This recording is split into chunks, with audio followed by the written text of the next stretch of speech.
Aristotle, in the Nicomachean Ethics, said that for the things we have to learn before we can do them, we learn by doing them. Diversity. I'm sure you're familiar with this word. The Oxford Dictionary defines it as the practice of including or involving people belonging from a range of different social and ethnic backgrounds as well as of different genders, sexual orientations, etc.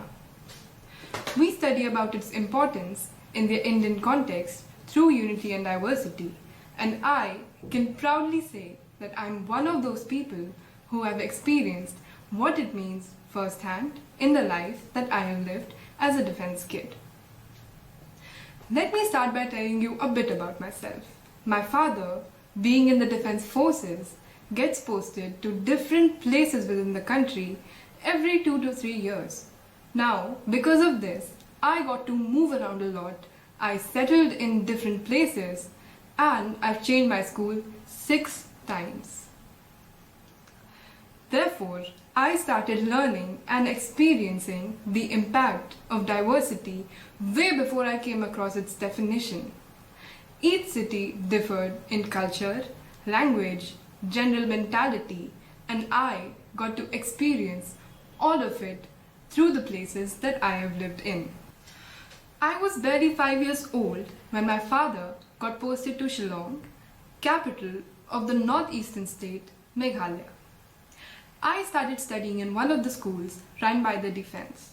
The crowd comprised of defense kids as well as the kids belonging to the 3 prominent tribes of Meghalaya, that is Garo, Khasi and Jaintia. Apart from the ethnic diversity, the crowd was socially and economically diverse too. One of the oddities that was very apparent to me was the names. June birth, early born, confession, and blessings are just a few of the many names that I was not used to before Shillong. At the onset, I found it very hilarious. It's not something I'd heard before. Well, the 5-year-old me was very eager to learn the reason behind all this. With the help of my elder brother, who was curious as well, and our teachers, I learned that these names are nothing but translations of their native names. You see, there has been a greater influence of the English language and Christianity through missionaries, because of which they have developed a tradition of translating names in their literal meanings to English. Let me give you an example. If you were to take a Hindi song and translate it exactly in the manner it is written, the lyrics would probably not fit into the tune and the song would end up sounding very different and possibly weird. In the same way, if I were to translate my name, Aishwarya, in English, it would be prosperity. I'm pretty sure you haven't come across a person named Prosperity. This is exactly what was happening here, and this is exactly why the names made no sense to me at all.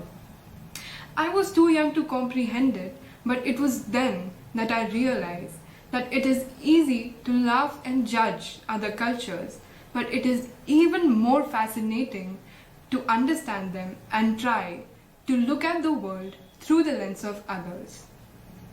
Dr. APJ Abdul Kalam once said, "My view is that at a younger age, your optimism is more and you have more imagination. That is, you have less bias." And I must say I find it true. Even though there was cultural and social diversity, it was never a barrier. Rather, it was way more amusing to find out just how similar we all were. But bias is not just from our own prejudices. It can also come from limitations that might sometimes be out of our control. One of them being financial constraints. I have always had the choice to decide what I want to do, what I want to buy, and so on. And yet, we read about all these people who do not have these privileges. Having stayed in multiple places with varying levels of development, I also got to study with people from different economic backgrounds. But how can someone expect a child to understand the privilege of having a stable financial background?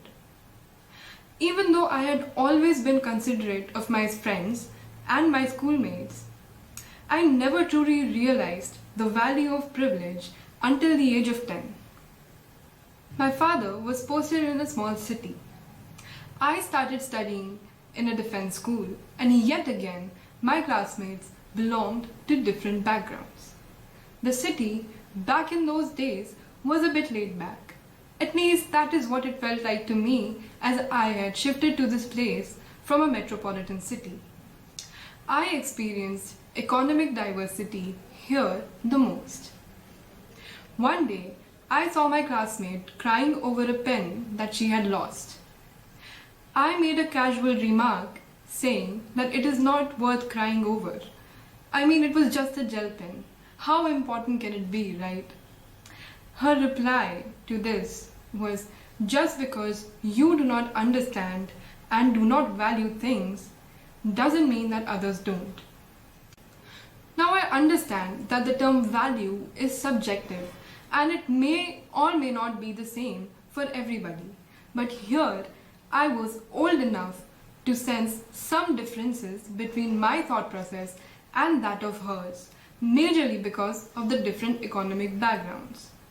I realized that certain things that we take for granted might hold much more value to the other person.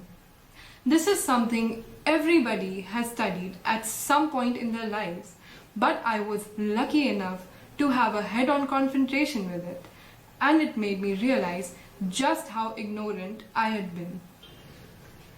Privilege is not just limited to financial constraints though, and is seen in multiple dimensions of society, be it gender, opportunities, etc. Having been in the company of children who might not have as many resources or as many opportunities available as I have was an eye-opener for me. It made me realize that oftentimes we tend to speak from a point of view of privilege and are likely to underestimate the magnitude of the situation just because we have never been exposed to it personally. And it is because of this that we go on creating social differences. Therefore, it becomes extremely important to keep our privileges in check. Looking back at these experiences, I think I would not be exaggerating when I say that I have had the opportunity to experience the diversity of India, not just from the perspective of people from the plethora of different cultures that exist in our society, but also from the perspective of different economic differences that hinder a lot of people. There are many people that are financially more secure. There are many people that are financially less secure. What I've definitely come to appreciate is the value of the opportunities that we get out of pure chance. That is, the opportunity to select what school I want to go to, the opportunity to decide the place I want to live in, and most importantly, the opportunity to travel and meet new people. My life as a defense kid has given me more sensitivity towards other backgrounds, be it cultural, economic, etc. And I can confidently say that I do not fear adjusting to new circumstances whatsoever. In the end, I will sum up my talk by quoting His Holiness Dalai Lama, who once said that whether we like it or not, we have all been born into this world as a part of one great human family. Rich or poor, educated or uneducated, belonging to one nation or another, to one religion or another, adhering to this ideology or that, ultimately, each one is just a human being like everybody else. We all desire happiness and do not want any suffering.